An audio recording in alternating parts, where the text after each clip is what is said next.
Pope Francis, also known as the People's Pope due to his acts of kindness towards the poor and commitment to social justice, gives us a look back at the life and legacy of the People's Pope. The somber tolling of St. Peter's Basilica's great bell, known as Il Campanone, echoed throughout the Vatican to announce the passing of the Pope.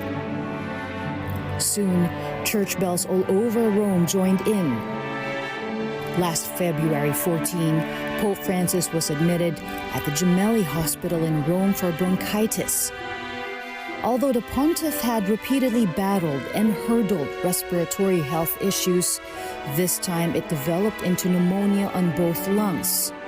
Before this, the Pope managed to meet with Vatican officials and guests and even presided a Sunday Mass despite having difficulty breathing and having to pass on speeches to his aide. He didn't stop working at the hospital. During his first 2 days, he made video calls to the Holy Family Parish in Gaza, led by an Argentine priest. He made the call every evening at 8 p.m. local time for nearly 15 months that Gaza was being bombed to check in on the parishioners and impart his blessing. On the third day, the Pope sent a text message to the parish priest to once again extend his blessing and thank the parishioners for their prayers.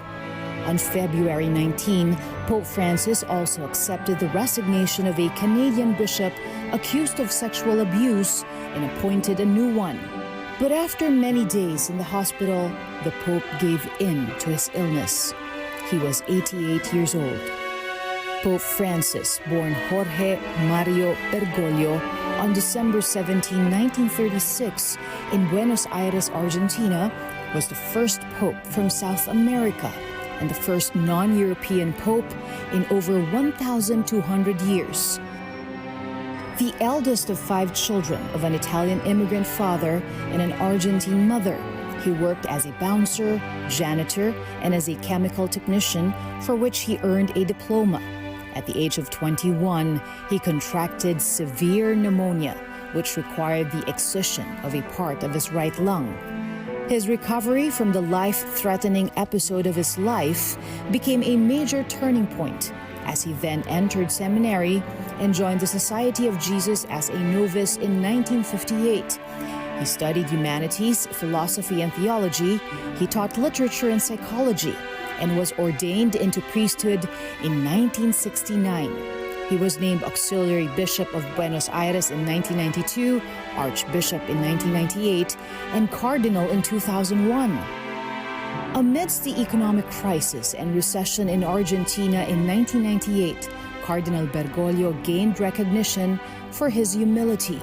He lived in a modest apartment, cooked his own meals, walked and used public transportation, and made regular pastoral visits to the poorest communities in Buenos Aires. In 2013, the world was shocked by the resignation of Pope Benedict XVI, and in a papal conclave, Cardinal Bergoglio was elected as the new pope by 115 cardinal electors. He was the first to take the papal name Francis in honor of the humble saint from Assisi, known for his devotion to the poor. As the leader of the Catholic Church, this also became the main theme of Pope Francis's work, who became known as the People's Pope.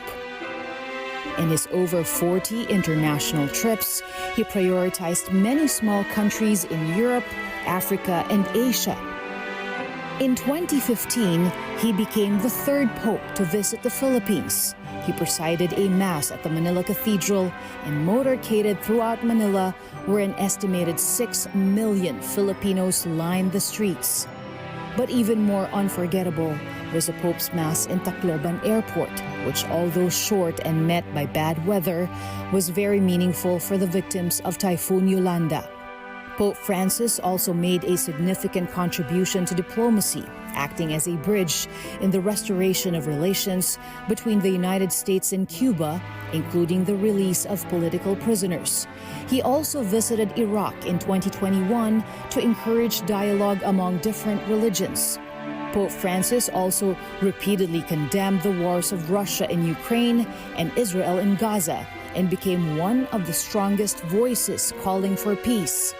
He also called for compassion for refugees and rebuked the mass deportation of illegal immigrants by the Trump administration in America, saying that it damages the dignity of people who only left their land for reasons of extreme poverty, exploitation, or persecution. The Catholic Church also became more inclusive under Pope Francis. In 2023, he approved a Vatican ruling allowing blessings for same-sex couples. He also criticized laws against homosexuality and stated that it is not a crime, although he later clarified that sexual intercourse outside of marriage is a sin. He encouraged the church to be more welcoming to single parents, cohabiting couples, and divorced individuals, and even presided over the marriage of 20 couples with similar circumstances in 2014. Pope Francis also focused on the issue of sexual abuse in the church. In 2019, he called a bishops' summit to discuss the problem and instituted a law requiring all dioceses worldwide to act on and investigate cases of sexual abuse. Based on Vatican tradition, the papal ring and seal are smashed upon the death of a pontiff to mark the end of his reign. The burial takes place 4 to 6 days after his death, while the church observes 9 days of mourning called Novem Diales. The Pope's remains will no longer be displayed in a raised platform, however, since based on the new funeral rites of the Vatican, signed by Pope Francis himself in April 2024, the remains must be immediately placed in an open wooden coffin. The tradition of using 3 coffins of cypress, lead, and oak has also been abolished. Pope Francis had also previously stated that he wished to be buried in Santa Maria Maggiore, where he often prayed instead of at the St. Peter's Basilica like his predecessors. For Pope Francis, the changes was necessary to better express the faith of the Church in the risen Christ. It also emphasizes that the Roman pontiff is not a person symbolizing power, but a pastor and a disciple of Christ.